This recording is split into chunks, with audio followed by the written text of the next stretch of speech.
Native Economics once again welcomes its esteemed guests, distinguished speakers, special invitees, and all delegates to the second day of the international seminar, looking into the problems, policies, and perspectives on higher education in the developing economy. Let's begin the function with a prayer. I invite Ms. Gopika Verma for the prayer.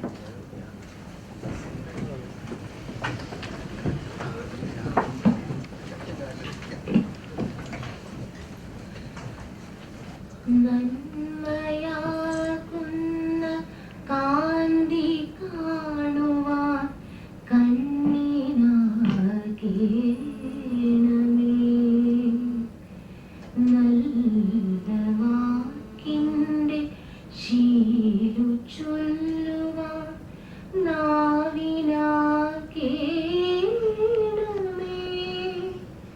സ്നേഹമാകുന്ന ഗീതയോടെൻ്റെ കാതിനിണയാകണേ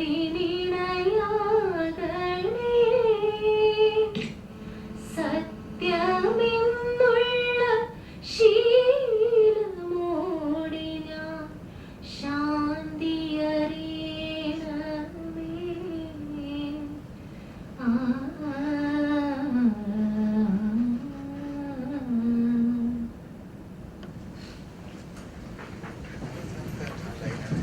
Today, we will be having 4 technical sessions which will offer a panoramic view on all major aspects of higher education in India. The first session is on the topic Policy Crisis in Indian Education and will be chaired by Professor Dr. Moshadi Siraj, Professor and Founding Director, Commonwealth Tertiary Education Facility, University Sains, Malaysia. We were indeed privileged to have his enlightening speech on the previous day too. This session will be having Professor Rajan Gurukul, former Vice Chancellor, Mahatma Gandhi University, Kerala, as the key speaker for the day. Professor Gurukul is a leading Indian social scientist, historian and writer. Apart from being a prolific writer, he has also distinguished himself in many other fields. He completed his PhD in 1985 on historical socio-economics from Jawaharlal Nehru University and has served in different capabilities across several universities. He is also the recipient of Oracle Martin Memorial Best Academician Award in the year 1986, proving again his great perseverance in the academic world. I invite all the dignitaries to the dais. Today, we have 2 presentations for this session by Dr. Radhakrishna G. Pillai, Center of Excellence in Interdisciplinary Studies and Research, University of Calicut, and by Ashna Sharma, Zakir Hussain Center for Educational Studies, Jawaharlal Nehru University. I invite Dr. Anita V, Assistant Professor, Department of Economics, for the welcome address. Most respected Chair, Dr. Professor Moshadi Siraj, Professor Rajan Gurukul, paper presenters, distinguished dignitaries, dear colleagues and participants, good morning to one and all. We are going to have the third technical section of the international conference on the theme Policy Crisis in Indian Higher Education. And the chair of the session, Dr. Professor Moshadi Siraj, Director General of Higher Education Malaysia. He was the Director of National Higher Education Research Institute. Besides, he has also served as the Vice Chancellor of the University of Malaysia, Sarawak. He has published several books and articles on higher education policy. Professor Moshadi is active in international collaborative research with the World Bank, UNESCO, the ADB, etc. On behalf of the Inter-University Center for Alternative Economics and the participants present here, I extend our warm welcome to you, sir. We are very fortunate to have Professor Rajan Gurukul as the speaker of the session. He will be speak on the topic National Higher Education Policy of India 2016, a review in critical political economy perspective. As you all know, he is a former Vice Chancellor of MG University. He is an alumni of JNU and was a faculty of the JNU New Delhi. He is a leading Indian social scientist, historian and writer. Professor Rajan Gurukul has written 6 books in Malayalam and in English. He has also received numerous awards for his contribution to Malayalam literature. On behalf of the Inter-University Center and the participants present here, I extend you, sir, a very loving welcome.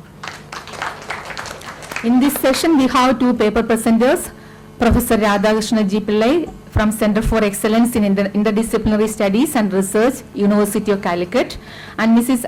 Aishna Sharma, Research Scholar from Zakir Hussain Center for Educational Studies, JNU.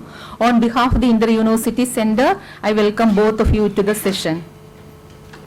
Now I extend welcome to distinguished dignitaries, faculty from different departments, my colleagues and our dear students, and different distinguished delegates from different parts of the state and outside Kerala, and I extend warm welcome to each and every one of you, and thank you.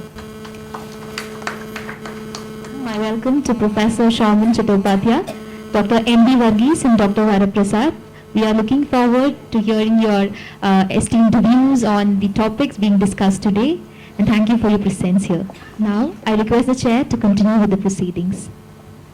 Thank you. A very good morning to all delegates, ladies and gentlemen. Without further ado, let we welcome Professor Rajan Jurukam, former Vice Chancellor, MG University Kerala, to speak on National Higher Education Policy of India 2016, a review and critical political economy perspective. Please, Professor Rajan.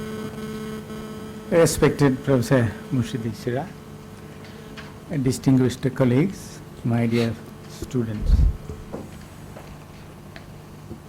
This is not an attempt at reviewing the contents of National Higher Education Policy 2016, but a theoretical review of the document as such. What I mean is that it won't involve going into the content details. The framework that I am using is of critical political economy. The implicit presumption is that a policy would be largely based on the economic interests. Economic interests would be multiple, but inevitably structured by the dominance of a set of dominant interests. The dominant interests would decide what should be the programs, and ultimately that economy's interest would be realized. Education Policy 2016 has been an evolving document. It began 18 months ago, roughly. Professor Varghese would be knowing more details about that. First, it appeared as a 31-page demand note by MHRD, then a huge compendium of over 5,000 pages containing responses from different stakeholders from all over the country, supposedly compressed into 217-page draft by a team of 4 retired secretaries and 1 academic. Finally summarized in 43 pages by MHRD. That was work by Professor Varghese and his colleagues. Not the content part, in good language that was summarized. For discussion with the state governments, all great ideals postulated as objectives can be considered as an important feature of the document. You have all good things put into it. Draft National Education Policy 2016 contains all great ideals like equity, access, quality, retention, tribal education, universal education, effective governance, etc., mentioned as objectives in the Kothari Commission Report 1964-66. Value education, long-term learning, insistence upon improving learning outcome-based competency, primacy of electronic sophistication, vocational education, peaceful campus, knowledgeable teachers, and so on are added. Now, whatever good ideas you can think of, they would be present in one page or the other. It criticizes commercialization of education for its consequences. It admits the country's failure in achieving the objectives postulated 50 years ago.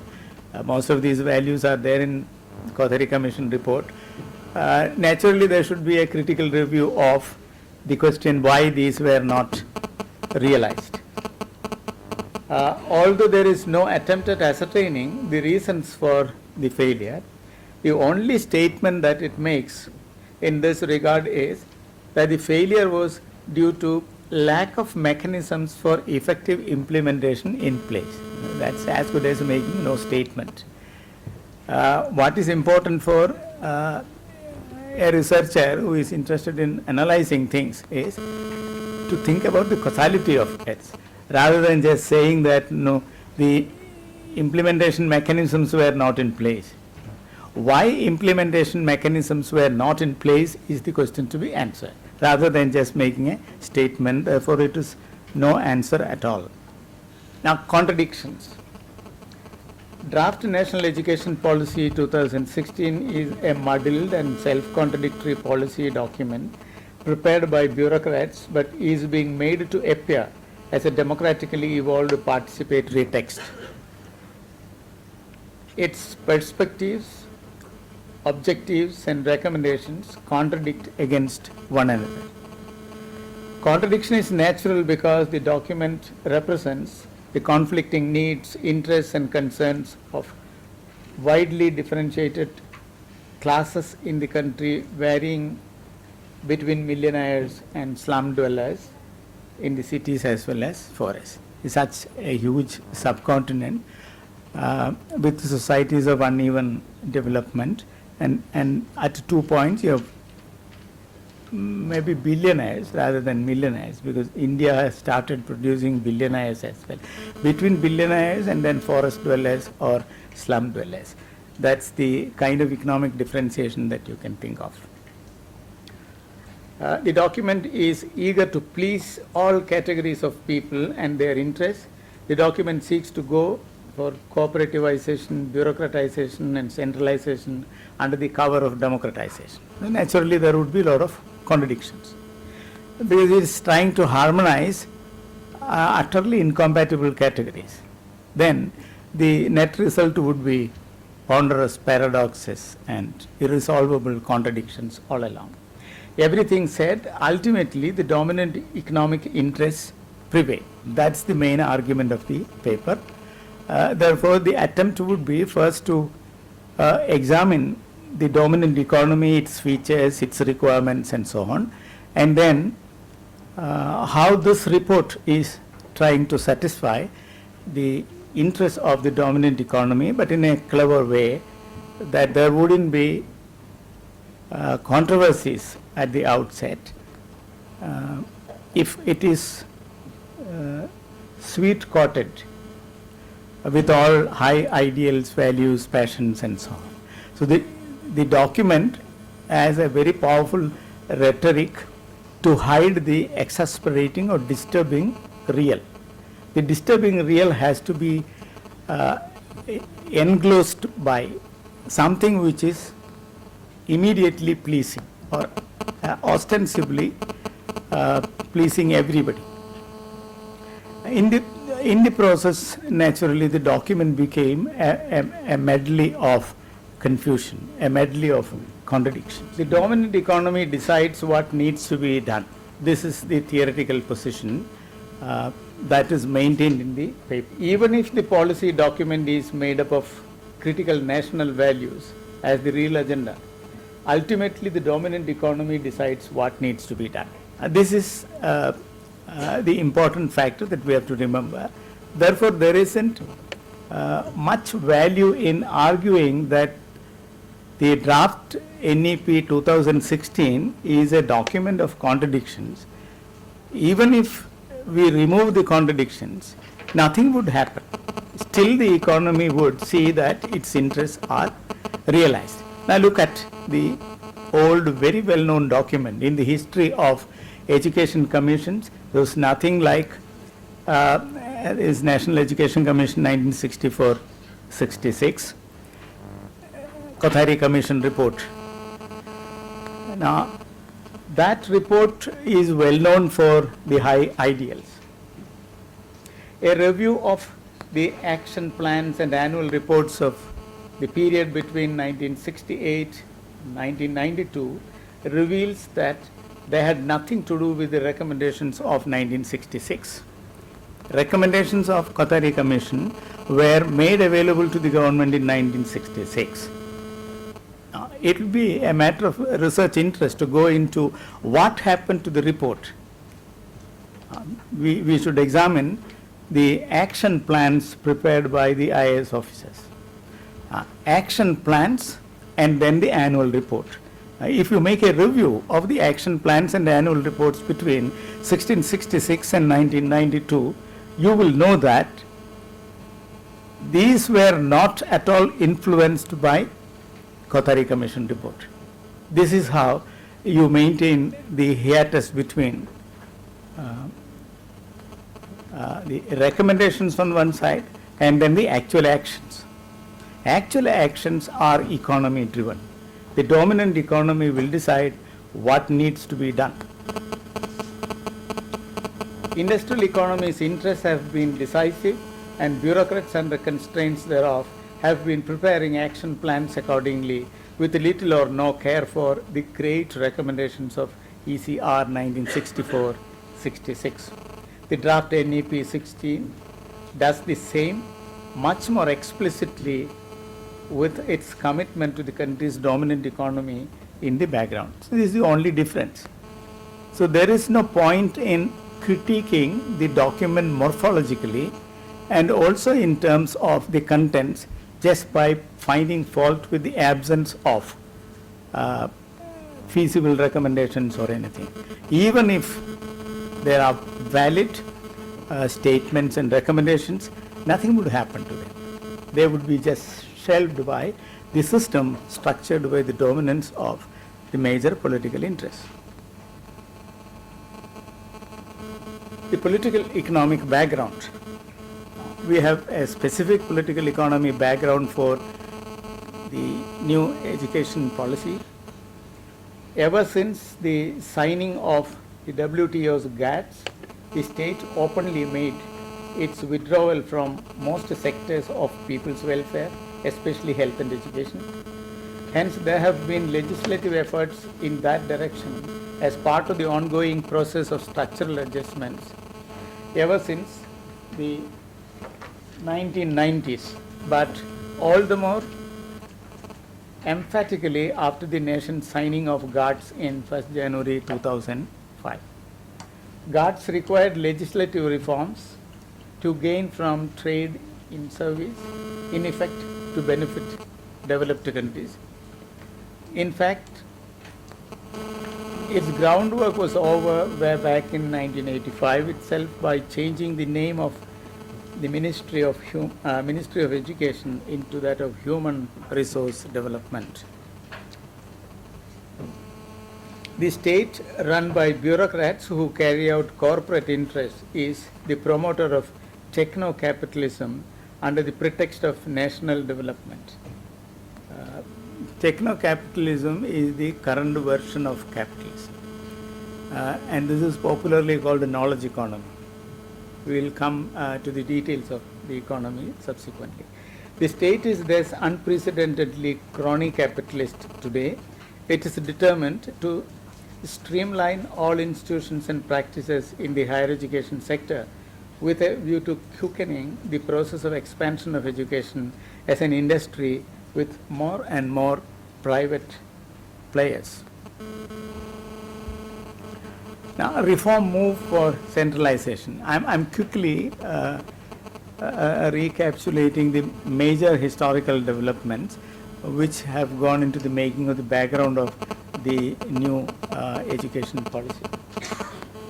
Accordingly, several reform bills, generally known as neoliberal initiatives for improving the country's higher education sector, have been proposed, and the Private Universities Act of 1995 was the first to get legislated among the lot.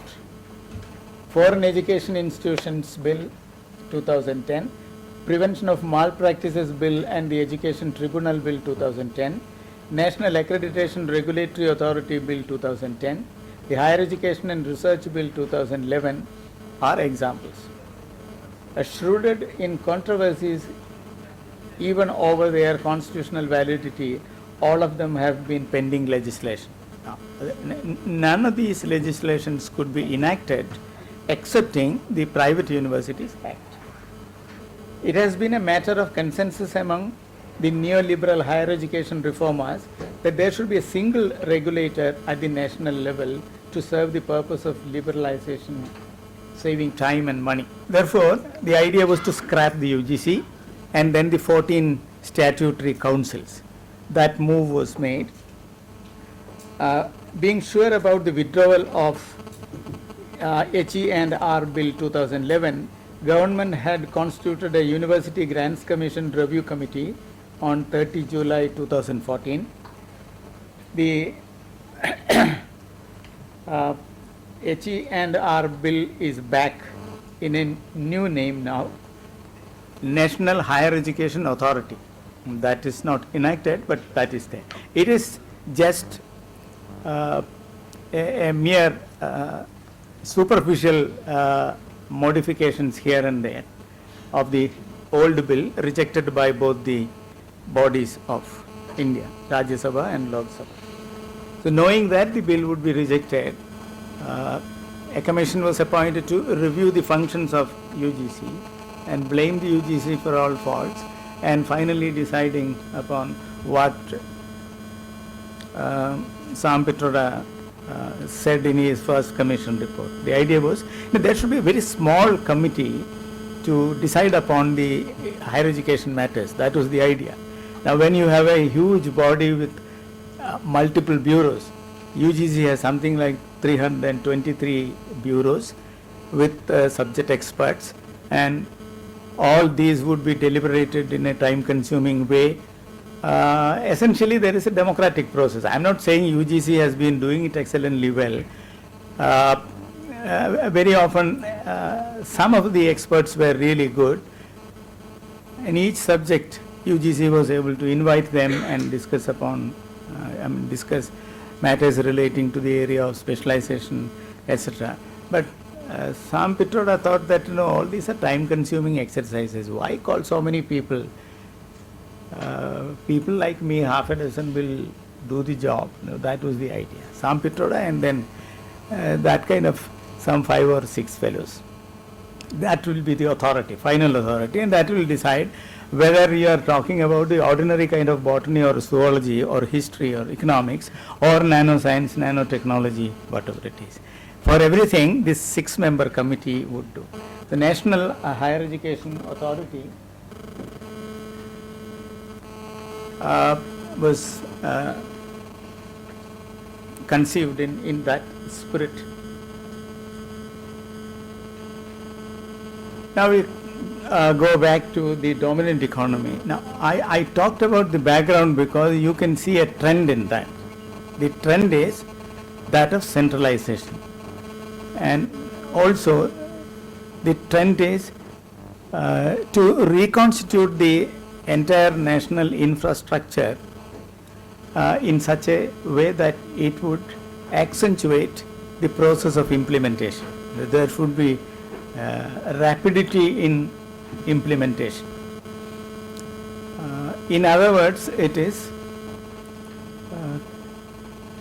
centralizing the whole activity for achieving certain definite goals introduced from above. These are interests of the corporates, interests of the dominant economy. Dominant economic interests placed from above by using the government apparatus. When the economy is capable of manipulating the government structure at a de facto tone, would mean that the state has become crony capitalist. The state under capitalism acting a totally prejudiced and biased apparatus controlled by the dominant economy. That is the definition of crony capitalist state.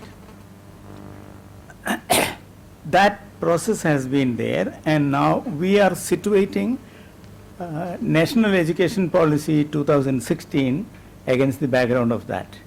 Now, here we have to understand what is this corporate economy, what is its interest in education, or why is it interested specifically in education in the present day context. Today's dominant economy is called techno-capitalism, as I mentioned earlier, dependent heavily on science and technology, an economy that turns new knowledge into multiple commodities is popularly called the knowledge economy. New knowledge is a commodity, and then it also has the capacity to diversify the commodity, which would enhance the investment potential, and in effect it would become capital also. So new knowledge is both commodity and capital in the economy.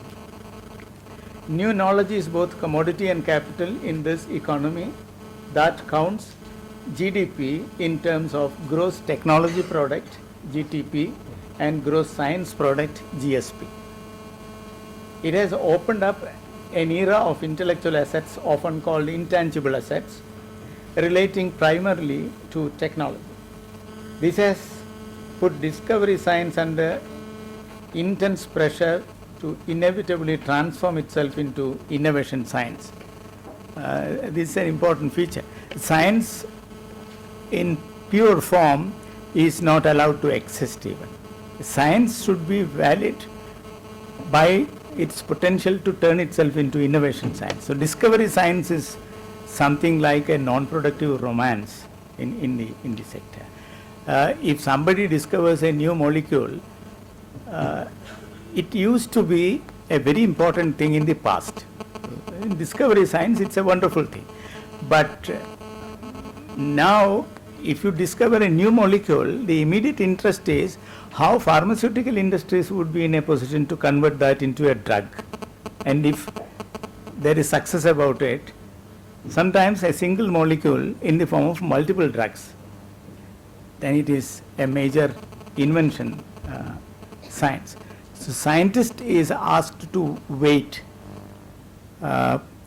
until their discovery science is converted into invention science. Trading in the intangible assets, it generates 4/5 of the total global returns today. That shows the importance of the economy.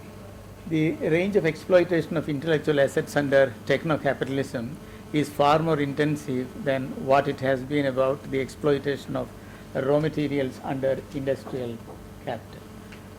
Now, National Education Policy 2016 and Knowledge Economy, this is very clear in the MHRD document, how it conceives it. And I mean, there were some discussions in certain journals and so on. I also participated in that.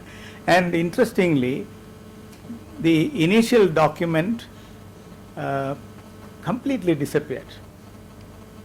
I'm quoting from the original 31-page document.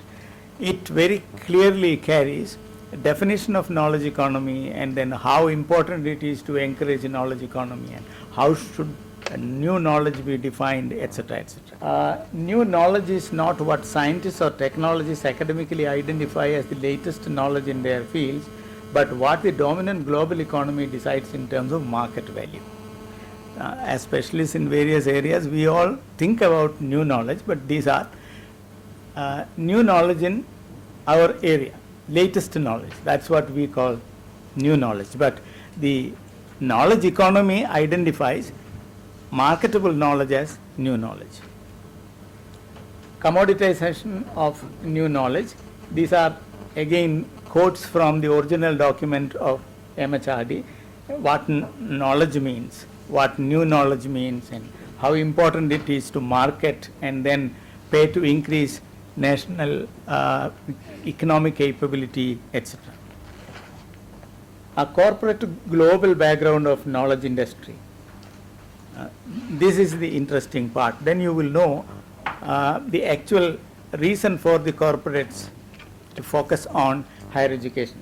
Corporate experimentalist establishments have opened up several science tech hybrid areas of research such as functional genomics with automated methods based on microarray technologies for analyzing gene expressions, use of X-ray crystallography and robotic crystallization procedures for determining gene structure in structural genomics, high-field NMR spectroscopy for determining protein structures, DNA barcoding for species identification, layer-by-layer assembly of nanofilms, advanced bioengineered molecular processes, nanotech sensors and transmitters, graphene engineering, synthetic bioengineering, bioinformatics, biomimetics, biometrics, biopharmacology, agrobiotechnology and robotics, advanced software-based communication devices, alternative energy-based low-power, high-speed transport technology, brain-computer interface devices, holographic interfaces, cloud computing, galactic exploratory technology and so on.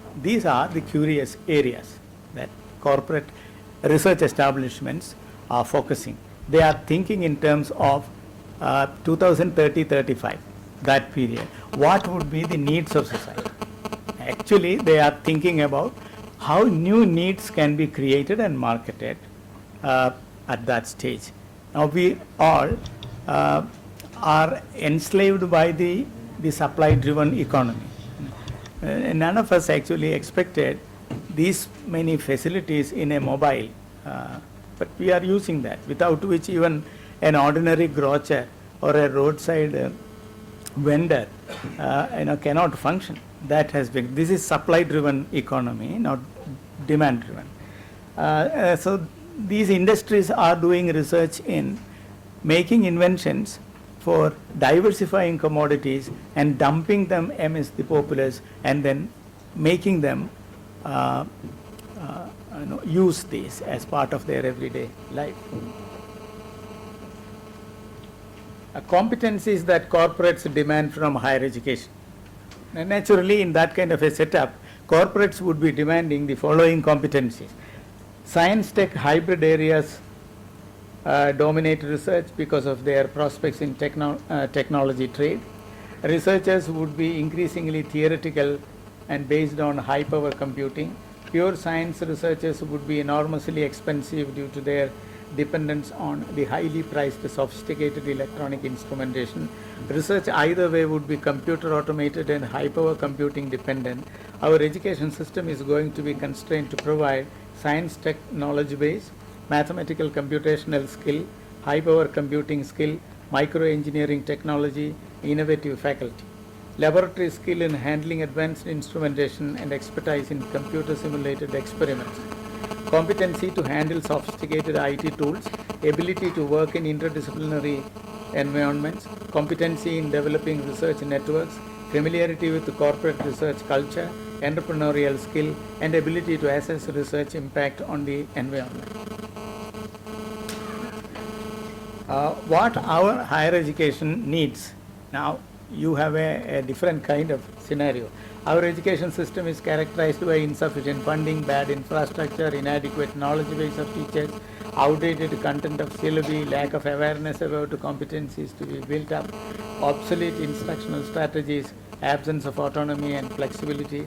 Our quality teaching learning is abysmally poor. From this signboard, from this springboard, we cannot launch ourselves far.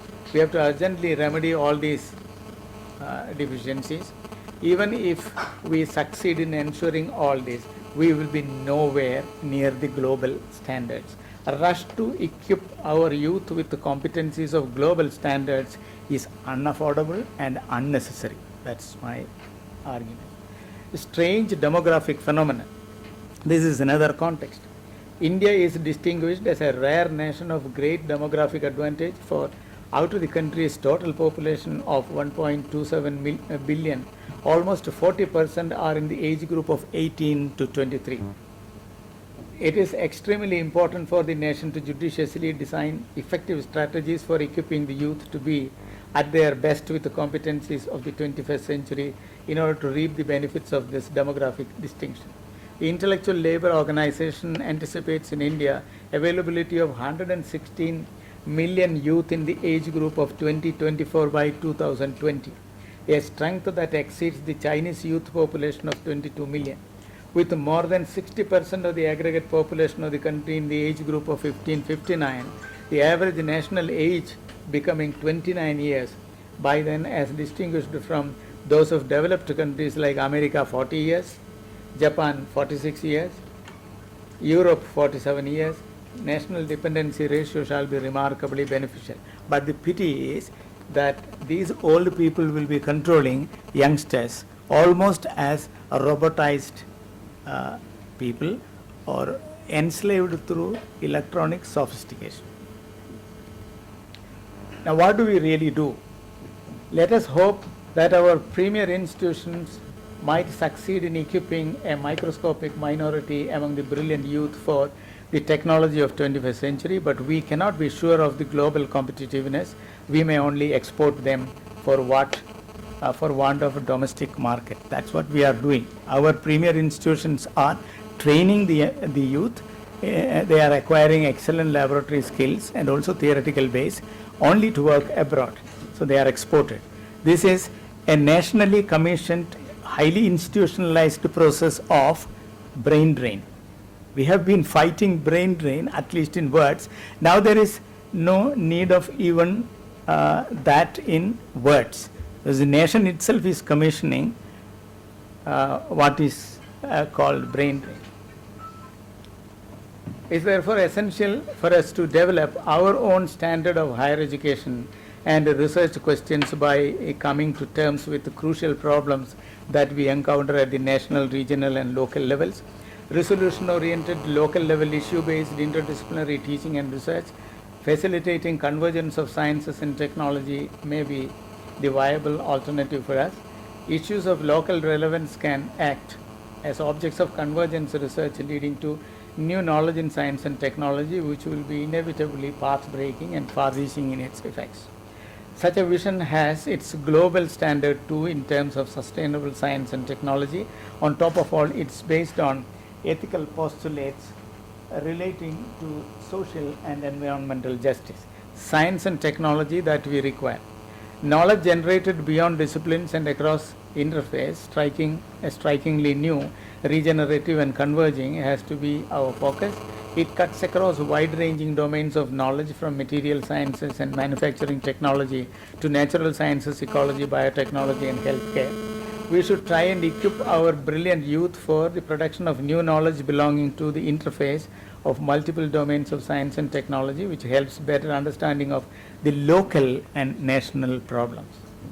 Problems like drinking water crisis, assurance of water quality, drought, flood, salinity intrusion, water conservation, waste management, control of communicable diseases, sustainable sanitation technology in waterlogged landscape, percolation of appropriate technology to post-harvest crop handling and fruit processing, regional agrobiodiversity, organic measures of pest control, etc. remain unsolved. Some of our crucial problems. We are not actually in need of brain-computer interface, or we are not very much in need of having gadgets for intergalactic travel, or we are not very much in need of graphene engineering or biosynthetic engineering. Which farmer in the country is interested in having a brinjal as big as a jackfruit? It's not our need. Critical perspective of education. We do not have to percolate all the global science and technology in our education. We certainly need not make a global technology as part of our education. It's counterproductive to dump pre-packed science and technology of global value into empty heads. Knowledge is dynamic, uncertain, and always in flux. It is not a linear growth in technology and science. So production of knowledge doesn't mean that you have to produce knowledge in science-tech hybrid areas. It's high time that we have made learning realistic and least alienating. What we badly need is intimate and self-consciously realist learning, which means systematic unlearning and recognition of new ignorance. Serious learning means recognition of new ignorance, and serious learning also means systematic unlearning. Now, a learner should know a taxonomy of what the learner has unlearned. That's the reason why we call it systematic unlearning. but a kind of bagging of all pieces of information without any idea about the relationship, genealogy, etc., would mean only storing things. But systematic learning is a process of a sequential kind involving correction, improvement, other words, unlearning. It's high time that we have made learning realistic and least alienating. Yes. Bloom et al., Anderson et al. Are becoming all the more relevant, and we have many things to learn from old experts like Ralph Taylor, who published his seminal work in 1949, Basic Principles of Curriculum. And A.V. Kelly, who published his famous work in 1956, the first edition, there is theory and practice of curriculum. These books are still classics, and it's important that we relearn Bloom's taxonomy and the importance of organizing learning, standardizing learning, sequencing it, and so on. Yeah, finished. Thank you very much. Thank you very much, Professor, for that presentation. In the interest of time, I will not summarize or highlight many of the issues that have been raised, except for mentioning that this idea of knowledge economy, for the case of India, probably you have the basis, to work on improving higher education on the basis of knowledge economy. But it's interesting to see in a small country like Laos with 5-6 million people, perhaps more in Cambodia, more than that, they are also working on this knowledge economy for the basis of their higher education development. And Malaysia, a couple of years ago, was using high knowledge economy for its development, higher education development plan. So like globalization, we insist on tall buildings, skyscrapers and things like that, creating a same kind of strategy for the cities. In higher education, we seems to be working on the basis of the same thing, which is knowledge economy. Whether you have the basis for it or not is another story, but probably in the case of India, the delegates here, the participants here, will be in a more better position to assess whether the plan is moving in the right direction or not. So without further ado, I'll move to the presentation. Do you have the Dr. Radhakrishna G. Pillai? Yes, please. From the Center of Excellence. Good morning to you all. Actually, I'm a scientist in genetic engineering, and some of you know as a raised eyebrow why you are here. Because this is a world of interdisciplinary research, as Dr. Gurukul said. And also when Dr. Salim said, the resource persons here are Dr. Gurukul as well as Dr. Iqbal, I thought it is a place where I could open my mind. And because, as you all know, they are the people who may be controlling the education system at the present government. So I thought they could do something for that. So impact of globalization, denationalization and globalization on science education in developing countries. So when we talk about globalization, before universities came into existence in different parts of the world, we have a great tradition of education. We have world famous institutions like Takshashila, Vikramshila, Pallavi and Nalanda. Those Vishwavidyalayas were radiating the knowledge all around the world. But we need to see what is happening in the present day situation. We are quite behind now. And years came forward, which was not in existence when these organizations were shedding their light around the world. So what happened?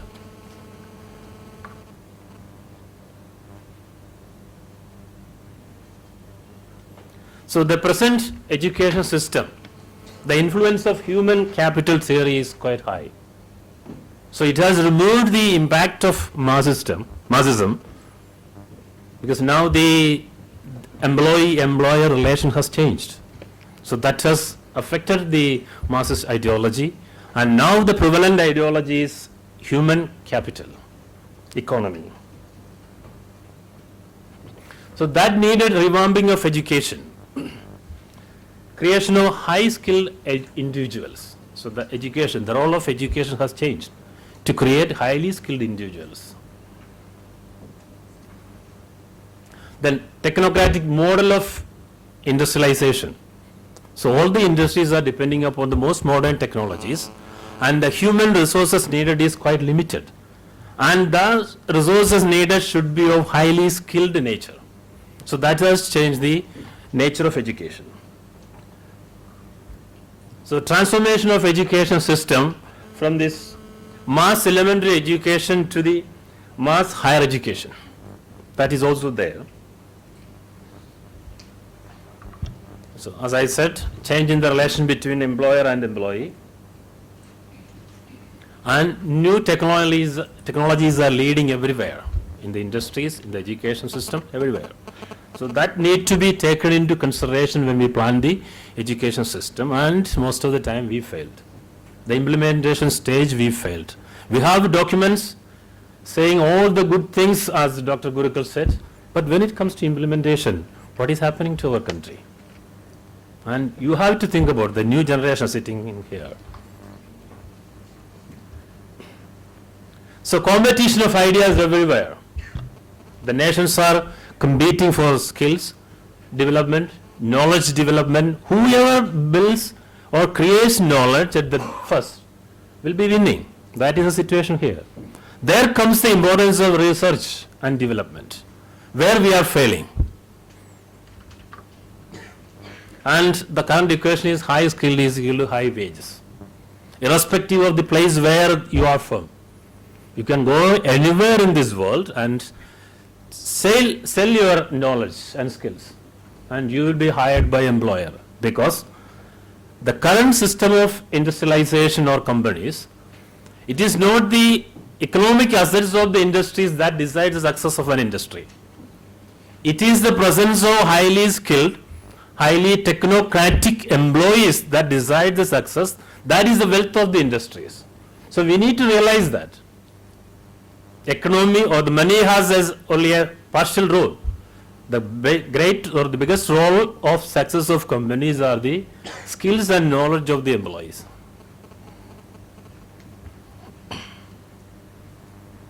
And globalization is weakening the power of nations, because as we know that we are a developing country, our education system is controlled by the policies of the government.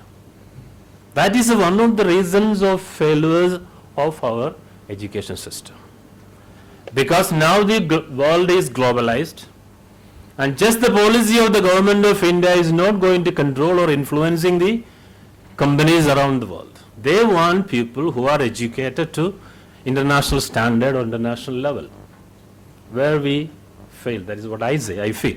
And ICT has significance in the current education, and as we all know, we produce most number of workers in the ICT world. In the past, around 10 years ago, 60% of the Microsoft employees were Indians. Now it is changing. More employees are coming to Microsoft from China, Bangladesh, etc. So that advantage was there for us, but we never made use of it. Our employees, our trained ICT professionals, they went abroad, the movement of transnational movement of workers and employees, and they were made use by multinational companies. Most of them were housed in the developed countries, where the environment is quite favorable. And globalization, that is causing serious socio-economic and educational inequalities, because the division between the haves and have-nots is increasing. You are having knowledge, you are having skills, and you are making use of it. And at the same time, you are using to exploit the underdeveloped nations, underdeveloped world for your benefit. That is where USA is succeeding. That is where other developed countries are successful. So the negative sides of Western education, because Western education, they started national, transnational education facilities. As Dr. Siraj said yesterday, even Malaysia, they have transnational institutions, Singapore, everywhere in the world, it is there.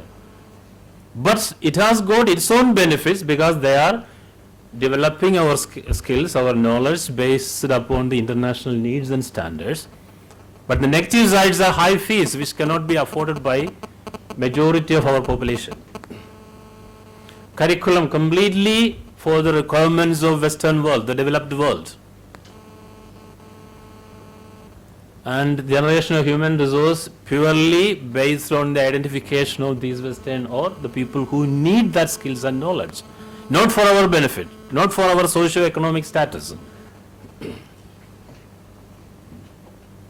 And the organizations like GATS, there are so many classes in the GATS treaty which can be made use of by the developing countries, but we are failing because of the high influence of the transnationalization policies. And the transnational organizations like United Nations, WTO, IMF, they are also controlling the current education system, as Dr. Siraj yesterday pointed out. On the openly, we don't see that control, but whenever you need some support from these organizations, you have to follow their policies. Then you have to keep away the national policy of education or national policy of social support. So indirectly, they are controlling the whole system of education, whole system of knowledge generation all over the world. The example is Papua New Guinea. That is purely under the control of IMF. Because now they cannot escape from them.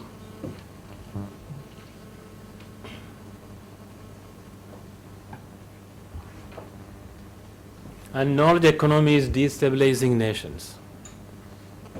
Because youth, as a personal agenda, we all need job, well-paid employment, very good circumstances or environment to live in. So in that situation, these transnational organizations are making use. Our youths are getting trained, or they go out of the country and get trained, and they are used by these developed countries. The brain drain is quite high. And elite universities are affecting the West, because we all, the younger generation, even the parents want their children to be educated at elite universities. So they get the best students out of the world. And that produces a better results, and that leads to their higher status in the world league tables. As we heard yesterday, none of our institutions are in the list of the top 100 world high-class institutions. Some of our institutions came in the 500, the top 500 institutions. Because that list is not foolproof or anything. There are so many politics behind the preparation of that. But when we consider America, around 40 to 50% of the top institutions are from America. Because of the partly public, majority privatized education system there. They adapt to the needs of the society, changing requirements of the society. At the same time, we go to Germany, the number of institutions in the top 100 is very limited. But there are more institutions from Germany in the top 500. That is because in Germany, the financial fund distribution among the institutions is quite uniform. But now they are also changing because of the excellence reform in Germany. They wanted to project some of their institutions as the best in the world, so the money is concentrating in those institutions. So it has positive sides as well as negative sides. I have a limitation of a few minutes, that is why I am just skipping some of the slides. So government free approach to success, as I said earlier, most of the time the government policies put a hindrance to the universities. In India, the universities are autonomous. But UGC being the major funding agency, they put so many conditions over the universities. So that universities are actually not free. Even for deciding the curriculum, there are so many restrictions. They cannot design or they cannot change the pattern of education in India by their own. That is a big hindrance to our universities, which is not there in US or in the developed countries who are excelling. Chinese example.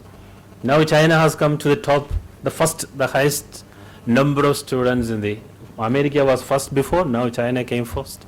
Now we are in the quantity, we are second in this case. And China used foreign education institutions for their development. Communism was not a hindrance there. They made use of it for their benefit. Now China don't need to depend on any other developed countries for generating knowledge or conducting research. If you see the research publications, especially in science, most of them come from Chinese institutions. That sort of support the government has given, and that has produced results. So we can follow that easily without any problem. An Indian scenario, Dr. Gurukul has explained it a lot, so I am not going into that. Attracting cross-border students to India. We are attracting students, but from developing countries, mostly from African countries, because for them the education system in India is quite cheap. But we cannot attract people from developed countries because of the high unemployment rate here, because of the so many restrictions in India. We cannot change it, as Dr. Gurukul said. Because in America, once you are educated, you can get absorbed into the employment there, highly paid employment, better living conditions, so people will be going there. So we will be concentrating on the developing countries. That is a difficulty before India.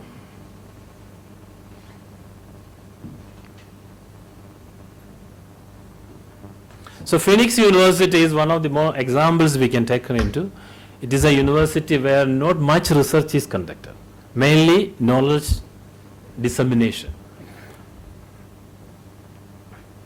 So they have good investment capital, that is most important. Then proper executive steering, that is where we are lacking most of the times.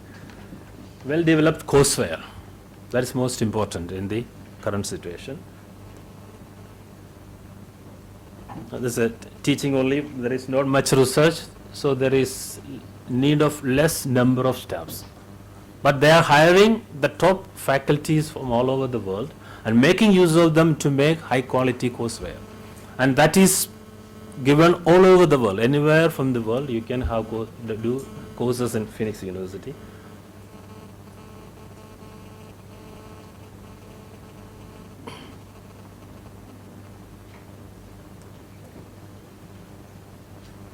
So India may be able to overcome China in quality as well as quantity. Quantity, there is no doubt we will be overcoming them in the near future. But in quality, we need to do is proper funding for research. Most of the time, the first education commission recommended 6% of the GDP, but now it is around 1 to 2%. Very low amount is utilized for the research and education, and now we are also cutting down that, still cutting down. So we need to change that.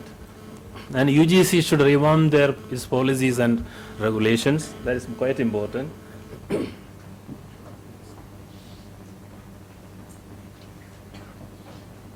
Yeah, the transnational education, presence of transnational education will be suicidal to us at the present situation, because our education institutions are nowhere near to competition with those institutions. First, we need to develop our own institutions, then go for transnationalization of education. Otherwise, it will not be helpful to our social commitment. Social system will be completely changed. It will be going to the purely materialistic world. We cannot afford that, our tradition, our culture. And I think the time is over and I am stopping here. Thank you. Can we call Ashna Sharma from Zakir Hussain Center for Educational Studies, JNU, for a presentation on autonomy and accountability of universities in India. Yes. Good morning. The title of my paper is Autonomy and Accountability of Universities in India, a critical look at policy since independence. There has been a change in the face of regulation. So I've divided this period into pre-1990s and post-1990s. So pre-1990s, there was a lot of emphasis on state funding the universities, and the universities were said to be accountable to the society at large. Post-1990s, there has been a change in the state funding. Universities are expected to diversify their funding base, and also the nature of accountability has altered. And within this post-1990s period, there has been installation of new public management in public funded universities, especially since 2010 when performance based assessment system was introduced. So what it does, it basically expects the way a private sector is managed, the same way a public sector should be managed. So what is happening as a result is there is developing a contractual relationship between the universities and the state and the faculty within the university and the state or university administration, and this contractual relationship is actually guided by a particular kind of rationality, a particular logic which is guiding the very behavior of universities as well as the faculty. So in this paper I am going to look at how this rationality is expressed in the policy text and how it is expected to be legitimated in the policy text. And this I'll be looking at these two tools of autonomy and accountability. And the central thesis of my paper is that the very purpose for which accountability per se has been emphasized in the policy document, that is quality, that is actually will not be met because of this very rationality, the way institutions and individuals are expected to behave. I'll just quickly look at the policy prescriptions. So before 1990s, Radhakrishnan Commission and Kothari Commission, they talked of funding by the state of universities, and also that freedom should be given to teachers to speak or write on even controversial issues. And as far as accountability was concerned, they talked of universities or teachers being accountable to the society at large. And Radhakrishnan Commission also said that the value of teachers' work cannot be assessed as it is difficult to have a cause and effect relationship. Now we look at if we look at the post 1990s policy prescription, I have not listed down all the policy documents, I mean the prescriptions of all the policy documents, but generally it talks of diversifying the funding base away from the state, because state is construed as more as an intervention in the functioning of universities. And also there has been a focus on measuring the performance of faculty and universities post 1990s. It was in 2010 that performance-based assessment system was introduced. So this was another way that a change in regulation was introduced in higher education institutions through a change in their governance, and not just through diversifying the funding base. So through this, the faculty has now been made accountable to produce research, outcome in research, teaching, and other co-curricular activities. Similarly, in 2013, Rashtriya Uchchatar Shiksha Abhiyan, it talked of performance-based funding for the state universities to make them accountable for the funds they receive from the state. So, the method that I'll be using to analyze the policy is critical discourse analysis by Michael Foucault. So, COD understands policy analysis as the analyzing the policy contents, which means looking at the beliefs and ideology which is behind the policy statements, that is what is the overarching rule which is guiding those statements, and then looking at the policy determination or policy effects. And it is through these policy effects that those ideology or those beliefs are legitimized. So I'll be looking at basically, so this and this policy content is nothing but the discourse which is there. So discourse is a set of ideas, beliefs, and concepts.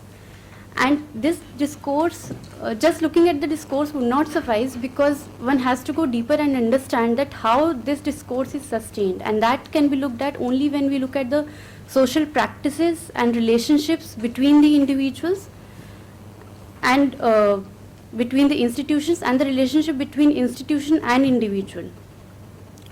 And this relationship is guided by a particular rationality, which is again that discourse. Thus, a specific form of reasoning is formed in the behavior of individuals and institutions. So this is what this method I am going to use to analyze policy.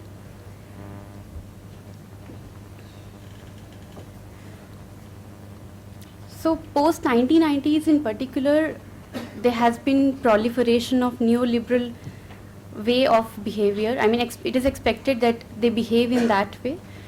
So Ball states that as neoliberal subjects, individuals and institutions are incited to invest in themselves and to improve ourselves to conform to the truth, which is the truth of neoliberalism. So at the individual level, the role of state has altered. The state has become neoliberal in nature and it's creating market-like conditions. Then universities are now expected to be self-regulating. They have to focus on their performance. And also they are rendered freedom from the state funding per se, and they are expected to look for alternative sources of funding. And when we talk of faculty is also required to be self-regulated, and because they are required to produce output under PBAS. So at individual level, the policy expects to create competitive individuals. When we look at how the relationship is expected to get altered, is that universities may look forward to students as potential source of revenue because they have to diversify their funding base. Then teachers might be made accountable to students through possibility of evaluation by students. Also, teachers may be expected to improve their networking within academic circles because they have to register output in the research category now under PBAS. So these are the rational actions which may be required and to be in tune with the political rationality of the present discourse, that is neoliberal discourse. But this is not to say that everybody would do that and they would blindly just be so-called rational individuals, because that there is a resistance which is intrinsic to it. Now, whereas institutions and individuals are expected to act rationally, this rationality may have conflict with ethical behavior. Becker, in his paper, he talks of how even a criminal can be rational because he is taking actions after weighing all the cost and benefits of his action. So even an unethical activity may be rational. So Stiglitz argues that worker at bottom of ability distribution may conceal information and convince employer of their ability being higher than actual. Now what this emphasis on performance assessment can lead to is fabrication, which is the versions of organizations that are produced to become accountable and effective. So truthfulness is not the objective here, the objective is to become effective. Okay.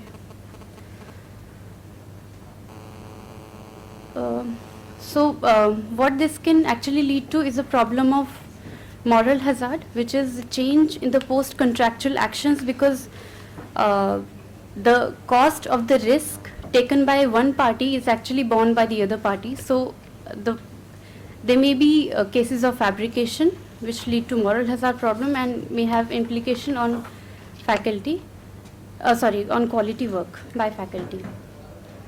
So as an example, say there are two kinds of faculty. One is able or honest, those who are focusing more on quality output, and then maybe less able faculty registering output through unethical means, that is, for example, publishing just anywhere in any journal, or maybe just producing evidence of having taken classes but actually not teaching in the class.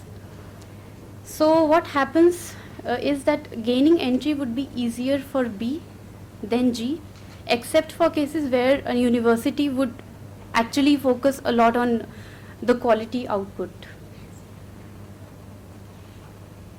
Now why this is possible is because producing lower quality output more in numbers will take less time than producing a good quality output, because creativity takes more time, and therefore those who are honest, they may actually suffer in the process. So this may impact the motivation and performance of honest or good ability faculty. One is their optimal outcome will fall in terms of quality, because they will now adjust their motivation at a lower level because of mistrust being placed in their work by the state because of performance assessment. Then some of the good quality or those who focus on good quality work, faculty, they would continue producing quality output but would fall behind B in the race, because if the focus is more on numbers.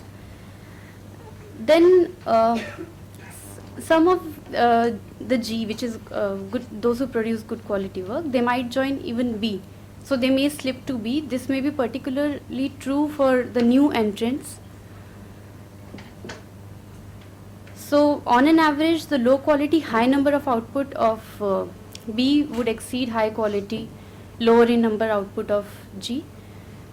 It is not to say that good quality work will not exist, but universities will be proliferated with the B quality of work. So I'll just conclude with this, that the neoliberal discourse seeks to create rational individuals in the quest of improving quality through accountability. But this may actually go counter to the very objective of quality improvement due to possibility of malpractices. So I would just like to throw this question that how can the role of culture of an institution be important here, rather than focusing only on individual practices of performance and self-regulating oneself. And that's it. Thank you. Thank you very much for the presentation. Shall we call all the presenters and speaker back to the front for Q&A?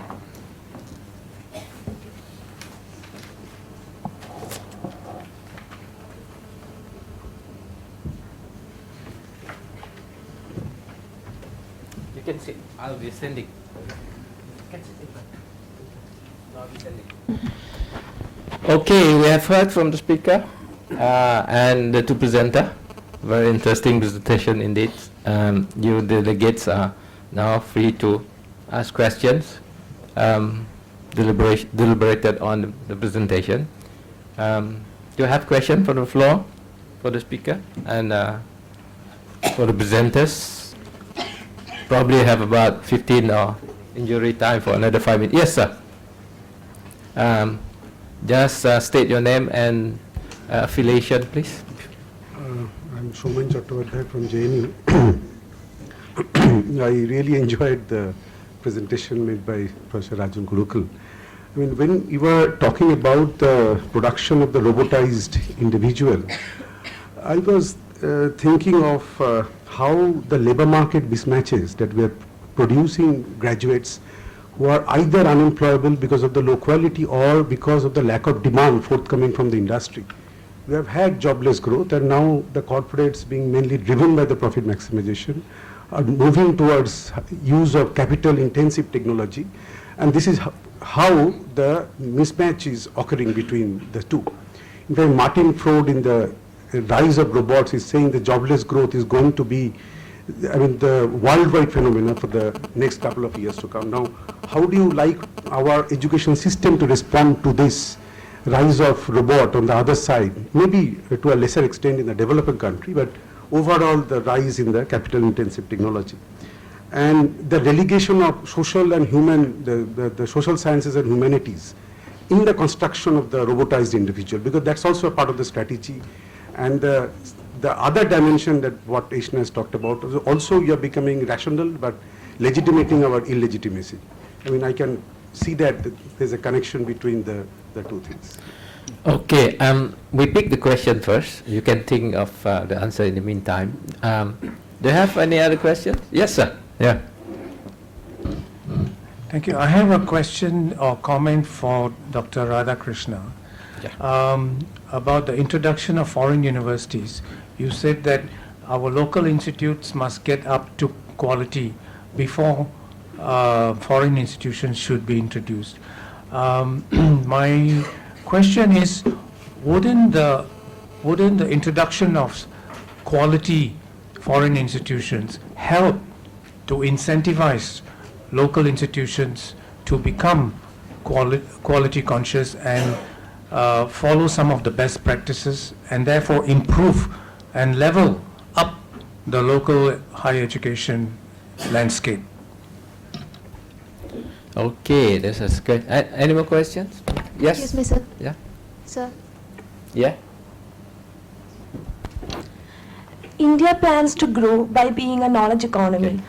So India is planning to have better growth rates by converting itself into a knowledge economy. So I read it somewhere. So what is your take on that? Do you think India can improve its growth rate? I'm not telling from the point of view of economic development. Can India actually improve its economic growth by being a knowledge economy? Thank you, sir. Okay. Excuse me, sir. One Sir, more. question. Yeah. My question is to Ms. Archana Sharma.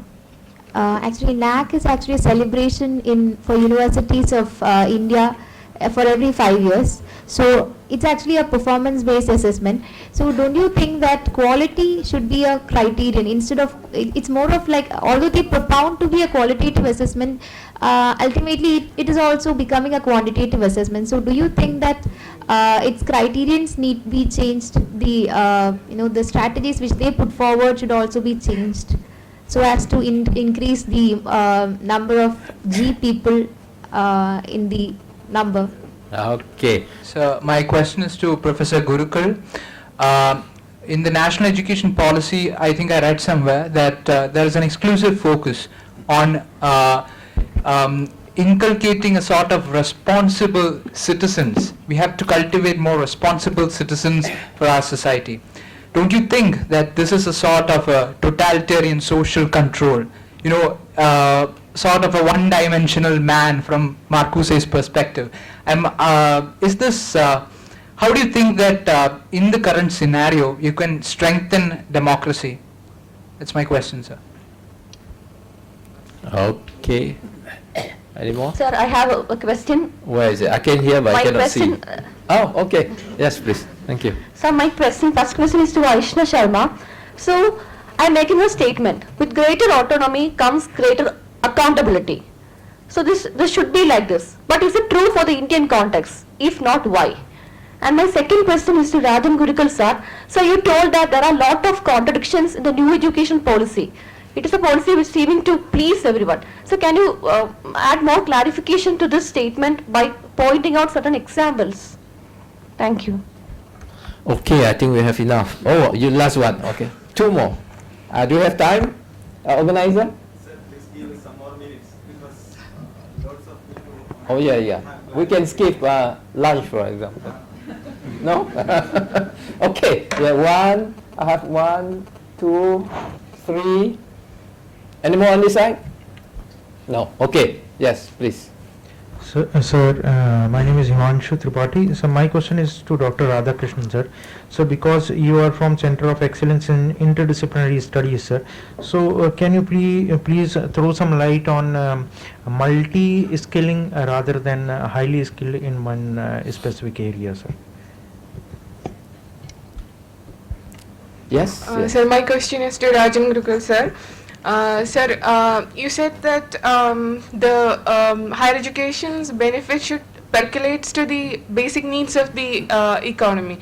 But how far it is possible in India that in the domestic economy we are having pressure groups and interest groups with vested interest, and we could say that even the policies and laws are having great ideals and objectives, but sometimes, as you said, even the Kothari commissions and all, it is being abrogated, or sometimes it has become effigies. So how these kind of percolation is possible, and how we could include it in policies and laws, since we are experiencing this kind of a situation. Thank you.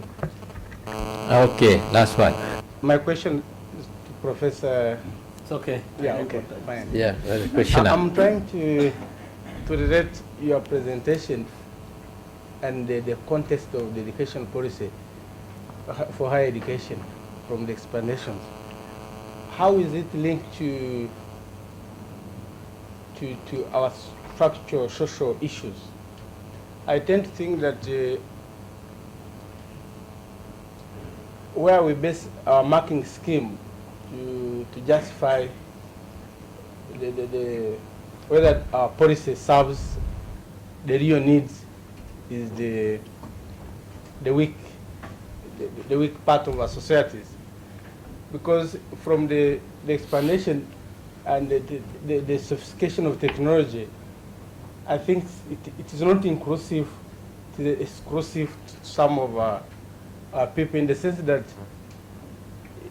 I have a feeling that if one goes to the space or goes to those bigger things, you have to go to the village before you go to the space.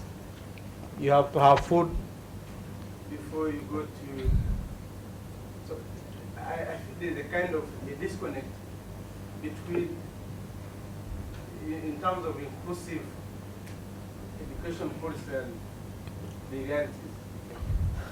Okay, thank you very much. Those are the questions. I think they have. Oh, you have an urgent one. Okay.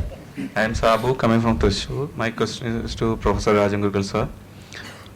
There is a statement that Government of India itself is commissioning to train people into developed countries and global village. My doubt is that if there is any meaning in dividing the people in terms of geographical boundaries and nations. Thank you. Thank you. So you have so many questions. You can pick and choose which one you want to answer, but during tea time, whatever, they can come back to you and get more response from that, because we don't have that much time for a detailed answer. Yeah, please, sir. Actually, I was referring to robotization in a pejorative sense. My first point actually is that at the most we will be able to train the best ones in the country suitable to be exported, because there is no domestic market. We won't be able to pay them well. With the result, they will go away. At the same time, there is huge propaganda for developing international competitiveness, globalization, internationalization, and so on. All this will result in having drain of the best ones. At the same time, we have very serious problems like drinking water problem and drought problem. Lot of issues are there, and we don't get good brains to resolve such problems. For example, the algebraic epidemics of this H1N1, chikungunya, this, that, and so on, and we don't have resolutions coming up, because innovative people are pumped out. That was the issue that I was trying to address. Then coming to your question, certainly economic growth will be there, but without equity. Now, your issue, it's a misconception that capitalist development and democracy can go together. This was very well debated theoretically earlier by Marx himself when he wrote his article on Sepoy Mutiny in 1858 in New York Tribune. He said, Britain is now showing the trend of capitalism, anticipating its highest phase, inseparable from imperialism. And that is the clinching thing which Rosa Luxemburg later on took up and argued that as capitalism grows, democracy will have to decline. And Lenin, theorized it as imperialism as the highest stage of capitalism. Now we are experiencing it. This need not necessarily be the highest stage, but certainly we are experiencing advanced phase of capitalism. And what we really see in India is crony capitalist state, where democratic practices are mere rituals. Apparently it is a new education policy document discussion is a clear example of that. It's having all types of democratic pretensions, collecting information from all sources and then putting them in the website. You have thousands of pages accumulated. And one TSR Subramanian committee, that committee could not even examine the recommendations given by the premier institutions, which were asked to comment on a new knowledge question, item 20 in the original document. I was one of the discussants in Indian Institute of Science regarding this issue. Neither these bureaucrats could be identified as competent to discuss, nor they had a mind to do it.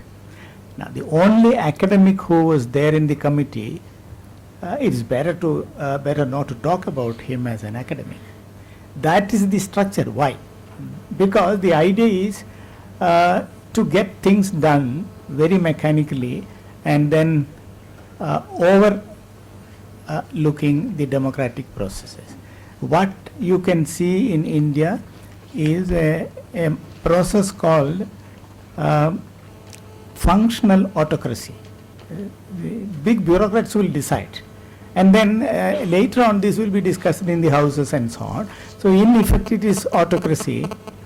In other words, fascism in a different form, and tendency to have a single regulator in the place of multiple bodies. You scrap a UGC and 14 statutory councils and then constitute just a national higher education authority.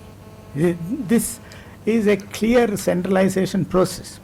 Now coming to your contradiction, I indicated that contradiction is there amongst objectives, perspectives, and then the implementation package or recommendations. All these are absolutely incompatible to one another. You talk about equity, access, and all high ideals. At the same time, you are talking about knowledge economy. Knowledge economy is not meant for all people. And again, there is criticism of commercialization, privatization, and so on. But the whole message is that you just leave the higher education sector to the private people and focus only on school education.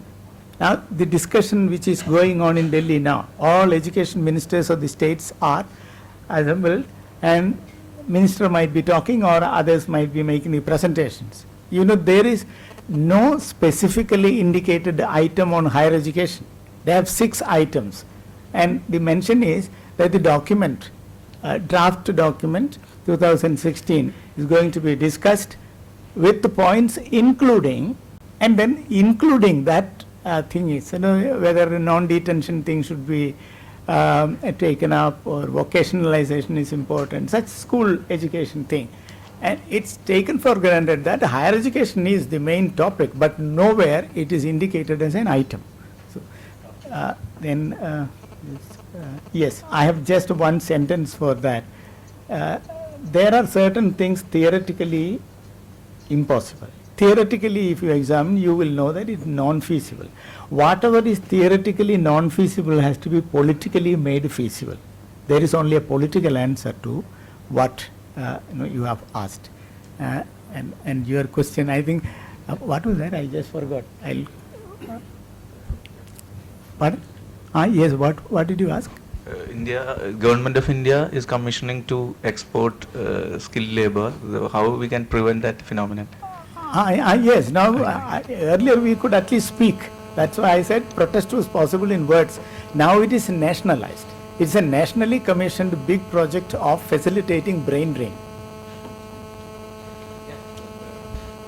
Dr. Radhakrishna. Yeah.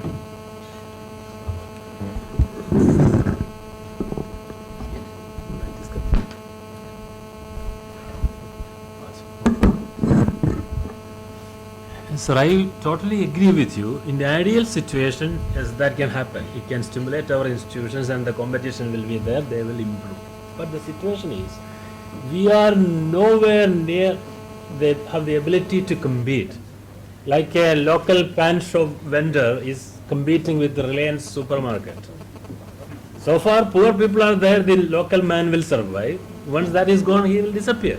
Same thing will happen in our university. The basic problem is funding and facilities. I am from University of Calicut, one of the oldest department there.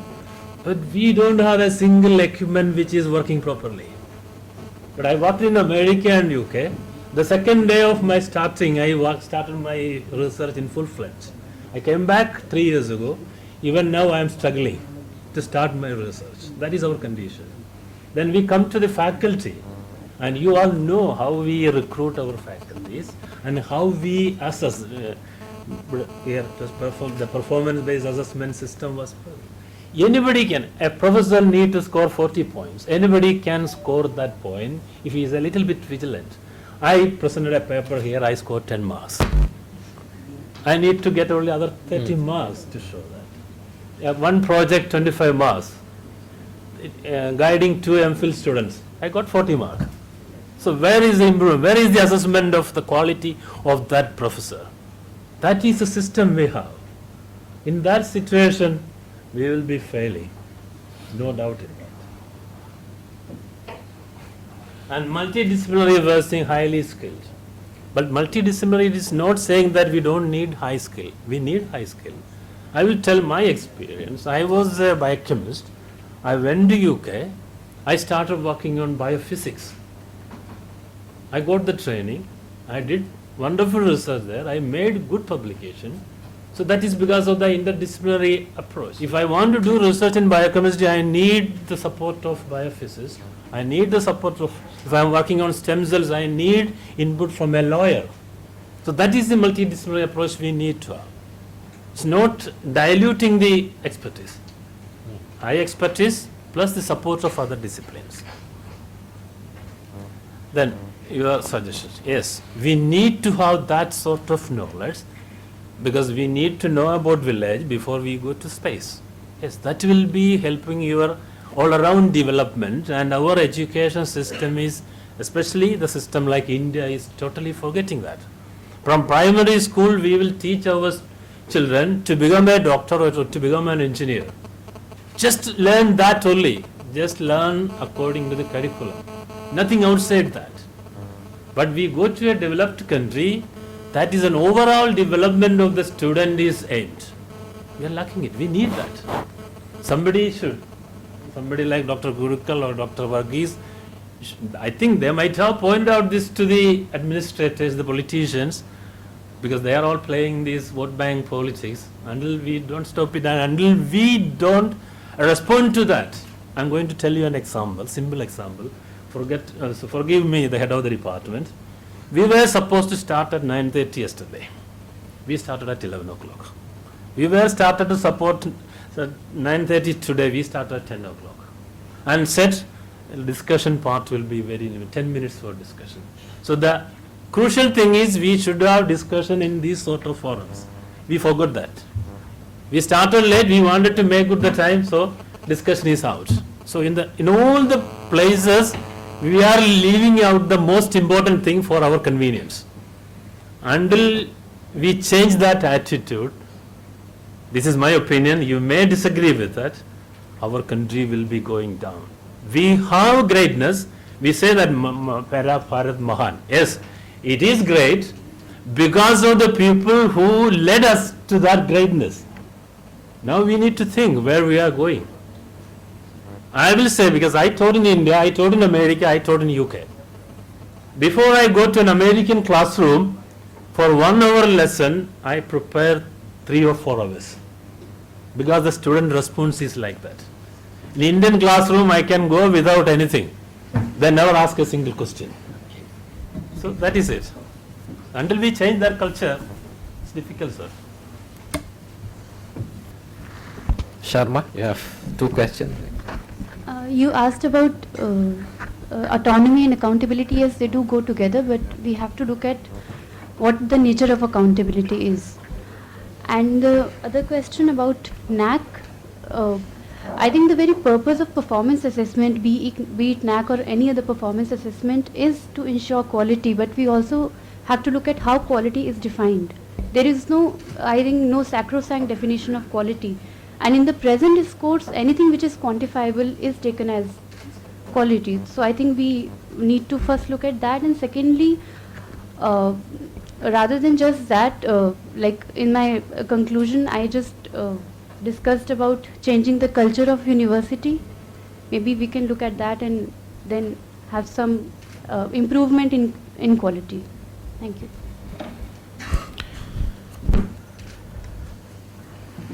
Okay, thank you very much for those Q&A session.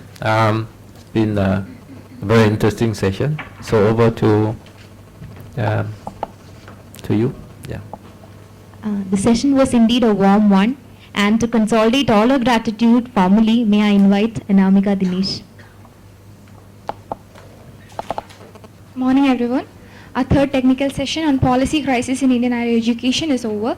There is no doubt it was indeed an innovative and thought-provoking session where all the presenters pointed out how our education have been converted into nothing but a commodity and what really have to be kicked out of this equation to bring back its value and help education to serve its real purpose. Let me get to my duty. I would like to thank Professor Dr. Morshido Sirat, Professor and Founding Director of Commonwealth Tertiary Education Facility, Sir Terimo Gassi, I hope that's right. And next I would like to thank Professor Rajan Gurukul. He has left, but still, as the key speaker of the session, for pointing out and his unsurpassed discourse on national higher education policy and for bringing out what actually is put forward in front of us as the national higher education policy is a largely muddled document. Thank you, sir. And next to Dr. Radhakrishnan G. Pillai for effectively bringing out the strength and weakness of the globalized and denationalized education system and the opportunities and threats before the Indian universities. Thank you, sir. And to Aishna Sharma from Zakir Hussain Center of Educational Studies for her information imparting presentation on autonomy and accountability of universities in India. And last but not the least, to all students, research scholars and my teachers, I express a warm thanks on behalf of our India University Center. Thank you all. We will be having a very short tea break. Tea is being served outside the hall. Kindly help yourselves with a cup of tea. Be back soon.